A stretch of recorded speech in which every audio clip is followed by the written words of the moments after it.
সেই কবে থেকে যে বৃষ্টি পড়া শুরু হয়েছে, বৃষ্টি যেন আর থামছেই না। রেনি ডে হওয়ার জন্য স্কুল থেকে হলিডে ডিক্লেয়ার করা হয়েছিল, বাট টিচার্সদেরকে তো স্কুলে যেতেই হবে, টিচারদের কোনো ছুটি নেই। তো যেহেতু ছিল ফ্রাইডে, আমাদেরকে স্কুলে যেতেই হয়েছিল, বাট একটু দেরি করে। তো গিয়ে যেহেতু সব কাজ আছে, তো যত কাজ ছিল সব পেন্ডিং কাজগুলোকে কমপ্লিট করা হলো।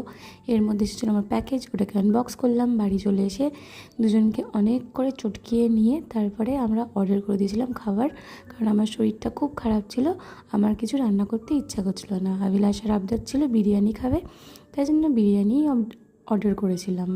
আমার হাফ খাওয়া হয়ে গেছে, তারপরে মনে পড়েছে যে ভিডিও করা হয়নি। এখানে আনায়া খেলা করছে, সন্ধে হয়ে গেছে, ও ঠাকুর আজকে আসেনি, অভিলাষা পড়ছে। আর এইদিকে এই যে ইনাকে খাওয়ার প্রচেষ্টা চলছে, তিনি খাচ্ছেন, খেলছেন, কি করবে নিজেই বুঝতে পারছে না। অনেক কাজ হয়ে গেছে, এবার আমি শুতে যাচ্ছি। Bye, good night.